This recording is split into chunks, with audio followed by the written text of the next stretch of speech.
Assalamualaikum warahmatullahi wabarakatuh. Salam sejahtera untuk semuanya. Namo Buddhaya, salam kebajikan. Saya Sri Husodo dari SMP Nasima akan memberikan materi tentang mata pelajaran seni budaya KD 3.1 tentang gaya bernyanyi lagu daerah. Pada kesempatan ini akan memberikan materi tentang tembang mocopat. Uniknya moco. Baiklah anak-anak semuanya, sebelum kita mencari pengetahuan lebih dalam tentang mocopat, silahkan saksikan tayangan berikut ini. Sekar kemuh ping catur, kang cinatur polah kang kalantur, tanpa tutur katulo-tulo katali, kateluar soka tutuh, kapatuh pandati awon. Ya, anak-anak telah menyaksikan tembang gambuh. Itu adalah salah satu dari tembang mocopat. Sebenarnya tembang mocopat itu apa? Tembang mocopat adalah salah satu jenis tembang di daerah Jawa Tengah. Ada beberapa tembang di Jawa Tengah. Yang pertama adalah tembang gede, sekar ageng, yang disebut juga moco so lagu dengan bahasa Kawi. Kemudian yang kedua, tembang gede dengan bahasa Jawa, moco ro lagu. Kemudian yang ketiga, sekar tengahan, moco tri lagu. Dan yang keempat, sekar alit, yaitu moco pat lagu. Ya, kita akan membahas tentang tembang moco pat. Hal-hal yang perlu diperhatikan dalam tembang mocopat antara lain laras. Ada laras lendro dan pelok. Kalau dalam musik diatonis itu namanya tangga nada. Kemudian ada patet. Patet adalah pembatasan nada dalam satu gembyang. Kalau dalam musik umum bisa disebut nada dasar. Ada 11 tembang mocopat di Jawa Tengah yang terikat oleh guru gotro, guru lagu, dan guru wilangan. Guru gotro adalah jumlah baris dalam setiap tembang. Guru wilangan adalah jumlah suku kata dalam setiap gotro. Dan guru lagu adalah suara vokal di akhir gotro. Dalam membawakan tembang mocopat lebih menekankan rasa dari hati nurani karena tidak tergantung tempo atau ketukan. Tentu berbekal notasi, memperhatikan laras, patet, cengkok, dan lain-lain. Ya, dalam mempelajari tembang mocopat itu sama dengan mempelajari juga gaya bernyanyi lagu daerah. Di dalam gaya bernyanyi lagu daerah ada bermacam-macam fungsi. Di antaranya satu, untuk kesehatan. Ternyata kita belajar tembang itu bisa untuk kesehatan.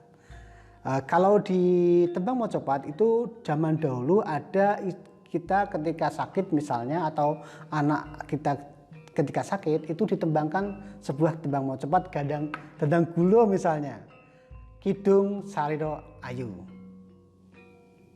Ya, dengan dinyanyikan tembang itu nanti anak yang panas itu akan menjadi suhunya akan menjadi dingin. Ini termasuk kesehatan. Kemudian yang kedua yaitu pendidikan. Di dalam tembang mocopat itu ada makna-makna, ada unsur-unsur pendidikan yang sangat tinggi. Contohnya saja misalnya tembang pocong.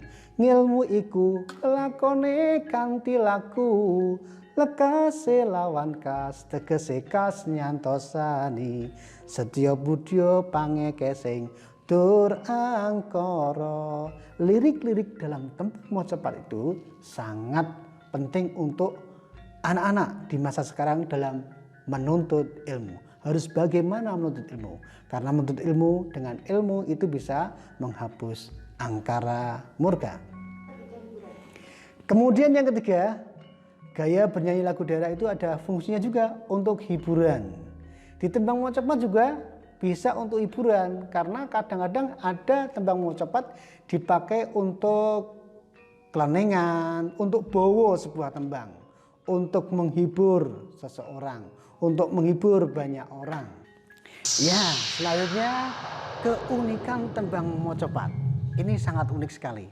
Tidak seperti lagu-lagu yang lain. Yang pertama coba, tanpa tempo. Kalau lagu nasional atau lagu diatonis itu ada tempo 4/4, 3/4, 6/8. Kalau mocopat enggak. Mocopat itu terserah perasaan kita mau menembangkan. Itu unikan yang pertama. Misalnya saya nembang salah satu tembang mocopat ya, misalnya Gambuh. Sekar Gambuh ping catur kang cinatur polah kang kalantur. Saya tidak dibatasi oleh 4/4, 2/4 dan seterusnya. Terserah perasaan saya. Yang kedua yaitu kreativitas. Jadi tembang mocopat ini bisa membangun kreativitas.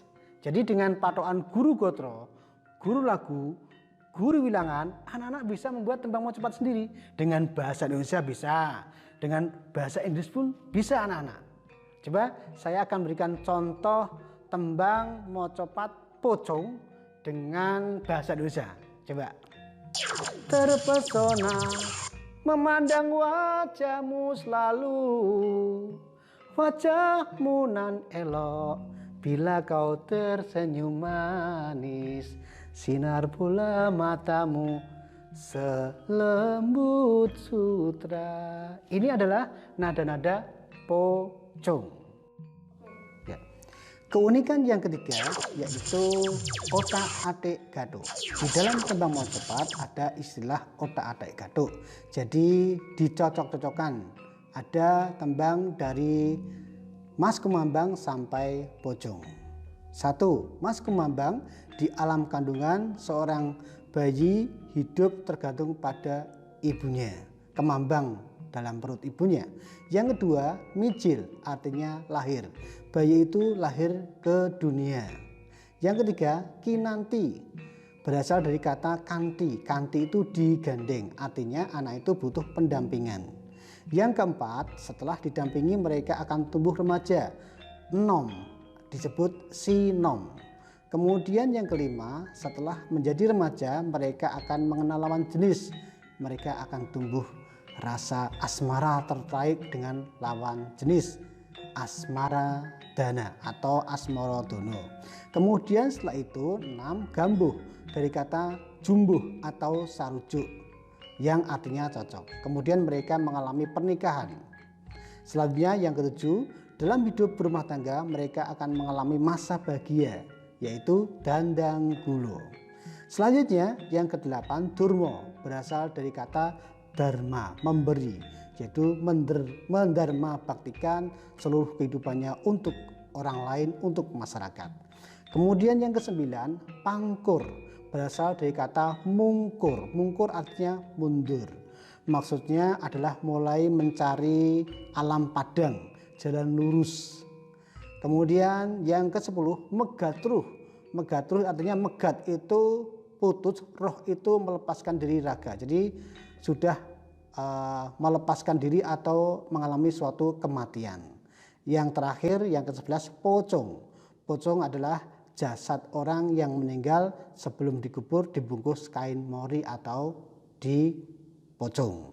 Itulah otak-atik gathuk dari keunikan tembang mocopat. Baiklah anak-anak, anak-anak sudah tahu tentang keunikan tembang mocopat. Sekarang silakan anak-anak berkreasi membuat tembang mocopat agar pengetahuan dan kemampuan anak-anak dalam tembang mocopat semakin tumbuh dan berkembang dan bisa melestarikan budaya bangsa. Selamat jumpa kembali di kesempatan berikutnya. Assalamualaikum warahmatullahi wabarakatuh.